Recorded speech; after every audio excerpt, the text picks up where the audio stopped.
Estamos aqui hoje com o nosso amigo, advogado, nosso querido Dr. Wagner Teixeira, que veio nos prestigiar, especialista em direito previdenciário. Boa noite, doutor. Boa noite, Evaldo. Muito obrigado pelo convite. Viu? Eu que agradeço a sua presença aqui e vamos falar hoje de um tema muito importante aqui para toda a população brasileira, né? Que é a questão dos direitos da pessoa com deficiência, né? Nós temos que buscar sempre a dignidade da pessoa humana. Isso é um mandamento constitucional. E dentro desse mandamento a gente tem que trazer o direito das pessoas, né? E temos aí o direito das pessoas com deficiência, né? Doutor, quem são os destinatários do BCP, né? Benefício de Prestação Continuada? Bom, boa noite, Evaldo, boa noite a todos que estão nos assistindo. Antes de falarmos, né, do BPC, é importante nós tirarmos uma mística, né, que recai sobre esse benefício. Ele popularmente é conhecido como LOAS, né, mas o nome correto, tecnicamente correto, é Benefício de Prestação Continuada. E por que LOAS? Porque ele está previsto na Lei Orgânica da Assistência Social. Então, LOAS é a abreviação da Lei Orgânica da Assistência Social, que está previsto lá no artigo 20, né, benefício de prestação continuada, e ele consiste no pagamento de um salário mínimo destinados a quem? A idosos com 65 anos ou a deficientes cujo impedimento de natureza intelectual, sensorial, mental e física, desde que eles não tenham condições de manter o seu próprio sustento e nem ter a condição alimentar, de moradia, realizada por algum parente. Então é feita uma análise socioeconômica também, né? É isso? Sim. É importante nós destacarmos que os critérios para a concessão do benefício basicamente são três. Então, ele é basicamente direcionado a quem possui algum impedimento, aos idosos e mais. A renda per capita familiar, ou seja, a renda onde esses destinatários estão inseridos, não pode exceder a 1/4 do salário mínimo. Então, hoje, basicamente, nós estamos falando de R$350. Se exceder isso, ele já não tem esse direito, em tese. Por pessoa. Por pessoa. Então, né? Renda familiar passou de 300 per capita. Per capita. Isso, por pessoa. Cabeça. Isso, a gente chama per capita, mas na verdade é por pessoa. Certo. Então, se essa renda ultrapassar R$353, para ser mais exato, por pessoa, o INSS basicamente ele vai indeferir. Mas a gente já volta nesse tema porque há um caminho. E ele precisa também passar por uma avaliação, que é a questão de estar cadastrado lá no CRAS, né? Que é o Centro de Referência à Assistência Social. Então lá ele precisa estar cadastrado e a gente chama esse cadastro de CAD único. Então basicamente o CAD único é uma entrevista em que a assistente social do município faz e é ali que ela vai apurar se essa pessoa que está pedindo esse benefício ou se esse grupo familiar está no estado de miserabilidade, vulnerabilidade, sempre direcionado, pautado pelo princípio da dignidade humana. Entendi. Que o senhor acabou de mencionar. Então, passa-se por esse critério. Se por alguma questão, principalmente da renda per capita, tiver a negativa do INSS, há a possibilidade determinada por lei e o INSS tem a obrigação de flexibilizar esse valor. Então ainda há um outro caminho, vamos dizer assim, né? Sim, há um caminho. Mas tem que ser provocado. Tem que ser provocado, exatamente. Então o primeiro passo, você que vai buscar o benefício, vai então, procure o CRAS de sua cidade, né? Isso e aí leve. Quais são os documentos, doutor? Os documentos pessoais, ele vai pedir para que seja feita uma declaração de quais são os componentes daquele grupo familiar, se os componentes daquele grupo familiar da casa trabalha, então vai ter que fazer prova com carteira profissional, tá certo? Vai ter que levar lá um comprovante de residência, porque necessariamente precisa ser feito o cadastro na cidade onde reside, né, essa pessoa que necessita. os documentos pessoais de todos os integrantes do grupo familiar. Quanto tempo leva, em média, para essa avaliação desse requerimento? O requerimento, basicamente, se nós formos levar pelo que é determinado pela lei do processo administrativo, o INSS teria 30 dias para receber esse benefício, analisar e dar uma resposta. Durante a pandemia, o STF acabou aumentando esse tempo e hoje, basicamente, por lei, a gente tem 45 dias para que o INSS responda a esse pedido. Mas, na prática, isso não acontece. Ele demora muito mais tempo. Pode demorar de 6 meses a 1 ano para fazer essa análise do benefício. Tá? Quando o requerente vai receber esse recurso, nesse caso de atraso de 6 ou mais meses, recebe de uma vez, então?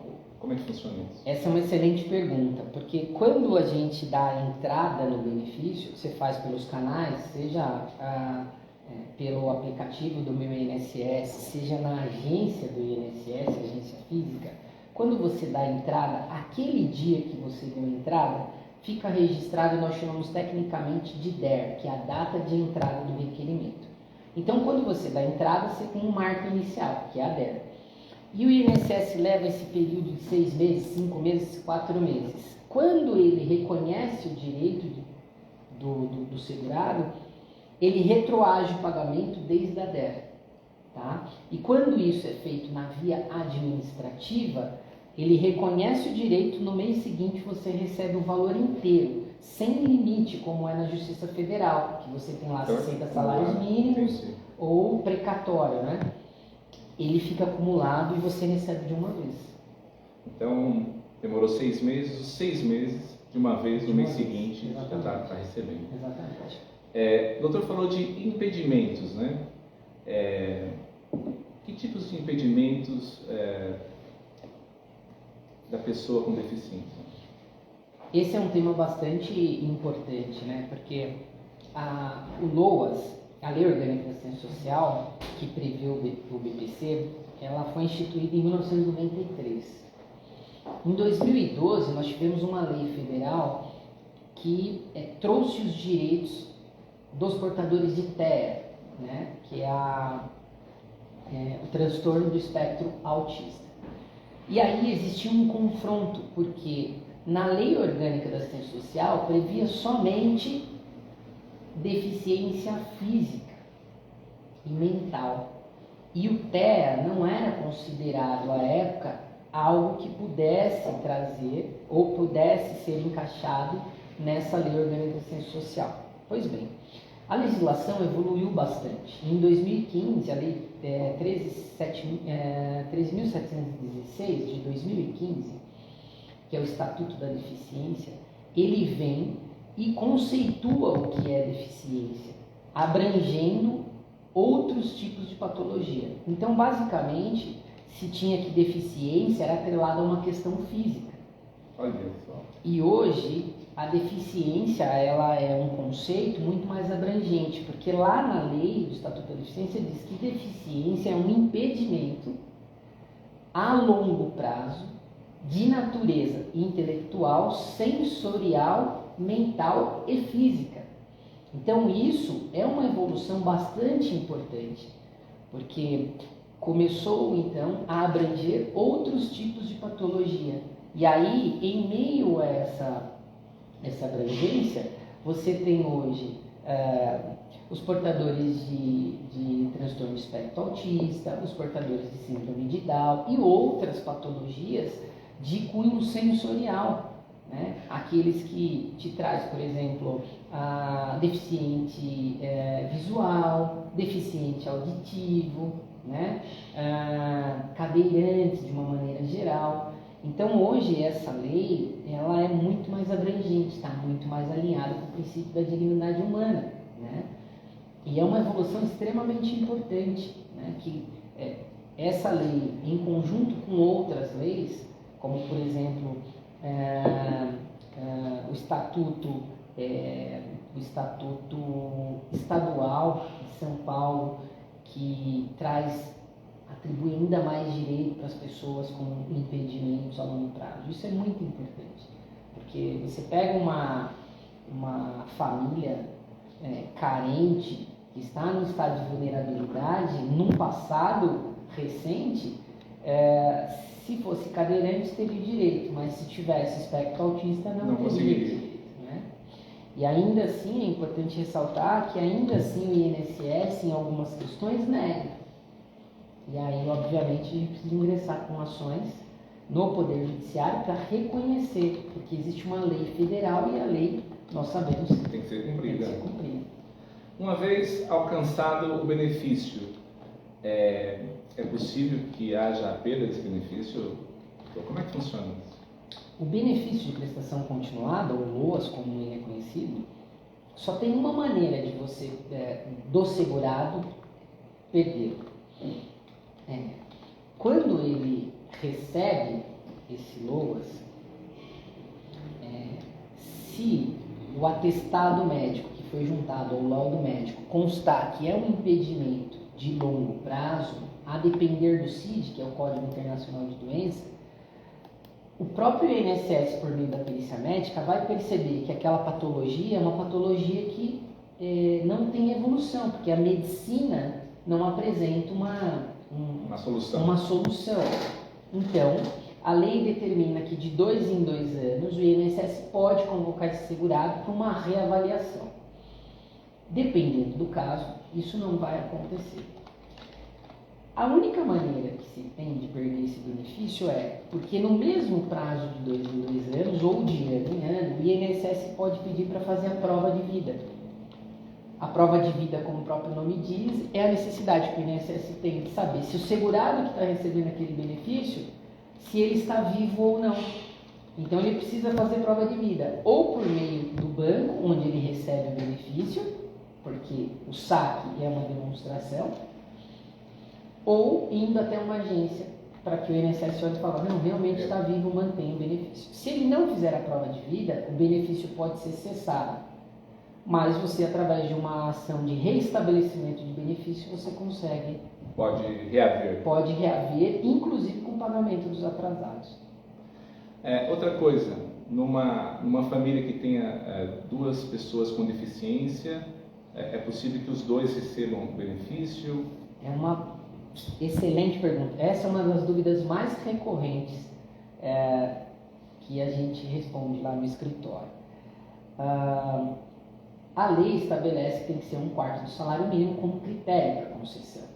Mas a jurisprudência maciça, inclusive as turmas nacionais de uniformização, que é um dos órgãos hierárquicos, né, dentro da Justiça Federal, e a própria jurisprudência administrativa do INSS, por meio de portarias, já reconhece que o LOAS concedido para uma pessoa não pode constituir como base de cálculo daquela família. Então fica de fora. Fica de fora. Então, respondendo objetivamente, é possível que 2 pessoas que sejam portadores de deficiência ou portadores de deficiência e com a idade acima de 65 anos, receba sim LOAS, as 2 pessoas. Outra coisa, quem recebe o LOAS, quais os outros benefícios incompatíveis com o LOAS? O LOAS, ele é totalmente incompatível com outros benefícios, ou seja, não pode ser acumulado. Inclusive no meu canal está para sair um vídeo semana que vem que vai tratar dessas questões de acumulação de benefício. Mas ele não pode ser acumulado com nenhum outro benefício, nenhum. Ou seja, se recebe o LOAS, é só o LOAS.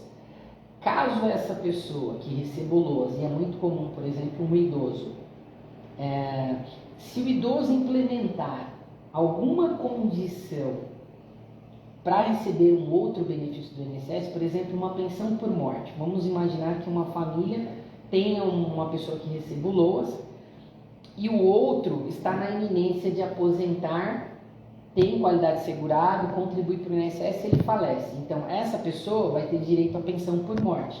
Deixa de receber o LOAS. Quando ela se habilitar na pensão por morte, o INSS vai dizer para ele assim, olha, você tem dois benefícios. E obrigatoriamente você pode escolher o mais vantajoso. Um deles você vai perder. Então, se o LOAS for mais vantajoso, ele pode optar pelo LOAS e esqueceu a pensão por morte, por exemplo. Mas a pensão por morte tende a ser mais vantajosa porque o LOAS não paga 13º e a pensão por morte sim. Acaba sendo mais vantajoso a pensão por morte. A pensão por morte. Mas em nenhuma hipótese pode acumular o benefício de prestação continuada com algum outro benefício do INSS. Há pouco eu falava com o doutor sobre números. O doutor colocou que 2 milhões de requerimentos ano, é isso? Não, 2 milhões de requerimento mês. Mês? Basicamente o INSS hoje tem uma fila de 2 milhões de benefícios para responder, e isso em todos os benefícios, pensão por morte, auxílio doença, que agora chama benefício por incapacidade temporária, aposentadorias. Então ele tem hoje uma fila de 2 milhões de benefícios para atender, e com um acréscimo entre 900 mil e 1,5 milhão mês de novos requerimentos. É um número gigantesco. Gigantesco. Por isso que o INSS vem adotando algumas medidas, né? Então, por exemplo, uma das medidas que ele adotou robô para avaliar os requerimentos. E o que acontece? Há um número absurdo de indeferimentos, porque o robô não vai fazer análise criteriosa que um ser humano faria. Como, por exemplo, um erro numa data de demissão no CNIS. Então, há um número absurdo de indeferimentos. Análise de recursos também estão sendo feitos por robôs, indeferimentos. E agora, mais recente, inclusive uma decisão de há uns 10, 15 dias mais ou menos, as perícias médicas agora serão em maior número virtual. Então, o perito vai poder adotar agora a perícia, a consulta, né? Consulta virtual. E com base nos atestados médicos que são juntados no momento do requerimento. Isso acaba, de alguma forma, aumentando, então, esse número de recusas, né? Sim, não tenha dúvida. E porque virtualmente, né, doutor? Sim.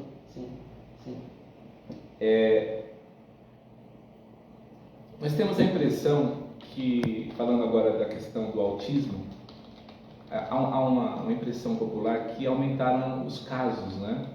Porque antes a gente não ouvia falar tanto da questão do autismo, e hoje realmente a gente ouve vários casos a respeito. Como que o doutor enxerga essa mudança de comunicação? O que aconteceu que hoje se fala mais do autismo? Do ponto de vista jurídico, né, a impressão que eu tenho é que o fato das leis seguirem numa linha de evolução, como por exemplo essa lei de 2015, que vem abrangendo ainda mais, né, as questões das patologias, os estudos estão avançando, né? Então a análise hoje para a concessão do benefício passa por uma equipe multidisciplinar, psicólogo, enfim, eu acho que esse conjunto de regras acaba dando exatamente ou diagnosticando exatamente a patologia. Então, vou pegar um exemplo. Num passado não muito distante, basicamente o TEA, a síndrome de Down, eles eram tratados como uma doença mental. Simples assim. A doente mental, então, ficava meio que à mercê, sem muito estudo, sem muita compreensão. Hoje, com a evolução das leis, a própria medicina, né, as equipes multidisciplinar, a criação do CRAS, isso vem possibilitando fazer um diagnóstico preciso das patologias. E, consequentemente, o direito tem que evoluir, tem que acompanhar a evolução, né, da sociedade. Consequentemente, as leis evoluindo, você consegue ir dando o diagnóstico correto, por isso essa sensação de aumento dos casos, mas é porque os diagnósticos são precisos, os tratamentos são precisos. A própria sociedade hoje levanta a bandeira. É muito comum você ver hoje uma mãe, um pai tendo embates com aqueles que destratam, né, uma criança que tem um TEA ou uma criança Down. As próprias ONGs, né, têm ampliado os trabalhos. Então, do ponto de vista jurídico, acredito que tenha sido por conta disso. Doutor, quem pode requerer para o deficiente? O responsável jurídico? Quem pode dar? Os requerimentos, eles devem ser feitos, no caso dessas pessoas com essa patologia, deve ser feito por um representante legal.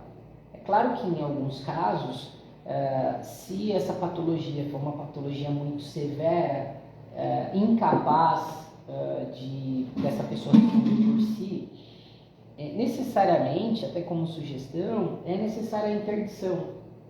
Então, uma curatela, em alguns casos é importante, uma curatela, né? A depender, por exemplo, se for uma pessoa maior, então você tem que ter uma curatela, né? Agora, quem pode fazer são sempre os responsáveis, no caso pai e mãe, né? Na ausência do pai e mãe, aquele responsável legal, a avó, o avô, né?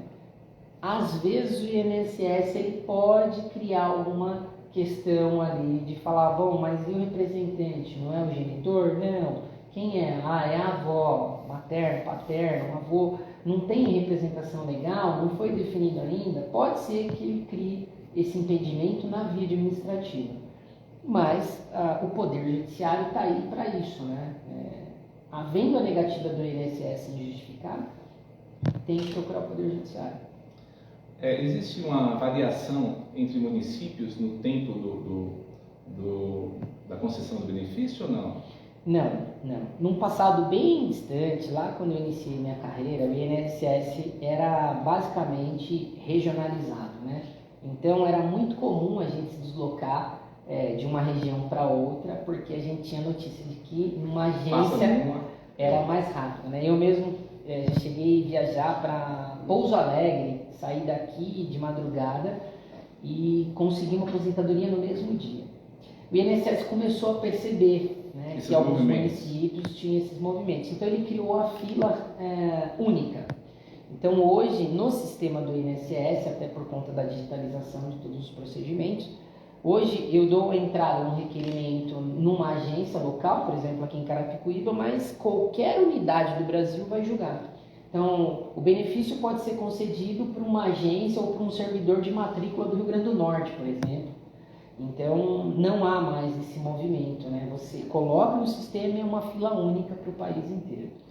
E a questão dos peritos, então, também é uma avaliação única, né? Uma avaliação única, tá? A não ser quando a perícia é presencial, porque aí necessariamente você tem que se deslocar à agência do INSS que você deu entrada do requerimento, né? Então, porque às vezes a pessoa pode se perguntar, olha, a perícia na cidade tal acaba concedendo mais do que a perícia na cidade Y. Isso de repente pode acontecer. Isso pode acontecer. Ser humano, né? Mas o INSS, até ao longo da sua história, vem combatendo as fraudes, e era comum isso, né?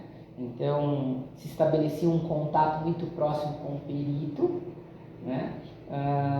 Por meio de alguns intermediários, e esse perito facilitava ali, de alguma maneira. Teve casos emblemáticos aqui em Carapicuíba que peritos saíram presos, inclusive, né? Entendi. Mas hoje, se a perícia é presencial, ainda você necessariamente precisa fazer na agência que você deu entrada. Mas agora, nessa nova modalidade, o perito pode avaliar você de qualquer lugar do Brasil. Doutor, via de regra, os atestados médicos particular que são encaminhados para a perícia, eles estão aceitos? Varia de caso a caso? Como é que funciona isso? Olha, essa é uma pergunta bastante importante que traz assim, a possibilidade de a gente orientar quem está nos assistindo. O INSS, é óbvio que ele vai avaliar a questão da patologia, mas ele vai avaliar também o histórico do tratamento, né? É muito comum as pessoas simplesmente ir numa clínica, paga uma consulta e pega um atestado. E muitas vezes ali consegue, num atendimento rápido, ludibriar o próprio médico, né? Eu tô com dor aqui, ele coloca lá um CID qualquer. Certo. E ela acha que com esse atestado ela vai conseguir, né, receber o benefício. O INSS, ele sempre vai levar em consideração o seguinte, isso eu ouvi de peritos, né, nos cursos que a gente faz por aí fora. Eles vão levar em consideração, primeiro, você passa no SUS? Eu sou do SUS, ok. Se você é do SUS, se você quer ter um sucesso maior na construção do benefício, você leva o histórico de tratamento que você faz. Então leva toda a documentação desde o começo. Na assistência social do hospital, você consegue pedir lá o seu prontuário médico. E no prontuário médico, basicamente é o histórico das consultas que você passou, se você teve evolução na patologia, não regrediu, ficou estável, o tratamento é tratamento cirúrgico, não é? Vem um histórico. E aí o perito, quando recebe esse prontuário médico, ele fala, essa pessoa aqui realmente está precisando. Agora, se você chegar com um atestado médico de uma clínica particular, um único atestado, dificilmente ele vai passar. Dificilmente. Doutor, como que o doutor viu o avanço dos benefícios nos últimos anos para as pessoas com deficiência? Eu penso que nós precisamos melhorar muito, principalmente a estrutura do INSS, a estrutura que avalia. Mas devo reconhecer que nós evoluímos bastante. O Poder Judiciário tem tido papel fundamental nas decisões, fazendo com que essas decisões criem essa jurisprudência, né? Esse volume de decisões em um sentido, né? Dão uma direção. E essas decisões, essas reiteradas decisões, por vezes, acabam criando para o INSS a obrigação de decidir no mesmo sentido. Tá? Então, há uma evolução. Mas nós temos que melhorar muito. Por exemplo, quando a gente trata de BPC-LOAS, que a gente trata o idoso com 65 anos, a Lei Orgânica da Assistência Social, 8.742, trata de 65 anos. Mas o Estatuto do Idoso define que idoso é a pessoa que tem 60 anos ou mais. Só que se você pega o seu cliente com 60 anos e faz o pedido administrativamente, o INSS olha e fala, não tem 60 anos. Não, a Lei Orgânica da Assistência Social fala 65. Já corta. Já nega. É o Poder Judiciário, por meio de uma sentença, que vai definir. Olha, embora a lei diga 65, a lei específica, o Estatuto do Idoso diz que é 60. E aí a gente que é do direito sabe que há a antinomia das normas, a briga das normas, qual que prevalece, né? E aí o Poder Judiciário é o único que pode olhar e falar, bom, independente de qual norma vai prevalecer, o que tem que prevalecer é o princípio da dignidade humana, é o princípio básico de alimentar, o direito à saúde, que é constitucional, esse sobressai, né? E aí ele dá a decisão favorável, se você conseguir preencher os requisitos. Então eu entendo que a gente evoluiu bastante, doutor, mas é muito importante a gente evoluir ainda mais. Estrutura do INSS, um número maior de servidores que possibilite fazer uma análise criteriosa dos documentos que são juntados. O próprio INSS instruir mais, né? Ter propagandas que oriente mais, né? Ter programas como este aqui, um número maior, que possa levar orientação para as pessoas, né? E até fazendo aproveitando a oportunidade, sigam o meu canal lá no YouTube, @Dr. Quero Aposentar. Lá, inclusive, saiu um vídeo hoje que fala sobre LOAS, já tinha um vídeo sobre CAD único, que é extremamente importante. E lá, doutor, a ideia é veicular informação para quem precisa. Nós precisamos levar informação. O direito só atinge o seu objetivo quando orienta as pessoas. E o INSS faz exatamente o oposto, porque o INSS não orienta, não cria ferramentas para as pessoas que não têm conhecimento né, ter acesso aos benefícios e ainda faz propaganda contra os advogados, que são os únicos que podem levar essas pessoas a buscar o benefício, entendeu? Então isso é importante. Nós estamos evoluindo. Quanto ao valor do benefício, o doutor acha que é razoável? Tem atendido a necessidade das famílias? No meu ponto de vista, não. Né? O salário mínimo, ele basicamente ele não cobre as despesas de uma família. Né? Recentemente eu vi uma reportagem num canal fechado de que a cesta básica atual hoje completa estaria em torno de R$ 1.500. Então, se você levar em consideração que uma pessoa cadastrada no CRAS, de baixa renda, recebe R$ 1.412, que é o salário mínimo hoje. Se ela pagar aluguel, basicamente, 50% desse valor vai embora. Se for uma pessoa com alguma necessidade especial, que tem que custear algum medicamento, alguma alimentação especial, esse valor mal dá para sobreviver. Né? Então, teria que se avançar ainda mais. Né? Então, precisamos ainda avançar, melhorar nesse quesito, para que possa realmente atender a necessidade das pessoas com deficiência. Meus queridos, estamos encerrando mais um programa. Alegria muito grande receber o Dr. Wagner Teixeira aqui. Veio nos dar uma aula a respeito de um assunto tão importante, né? E estaremos juntos aqui na próxima quinta-feira, às 20 horas, para falar do seu direito. Não perca, vamos juntos. Obrigado, doutor. Eu que agradeço. Até a próxima.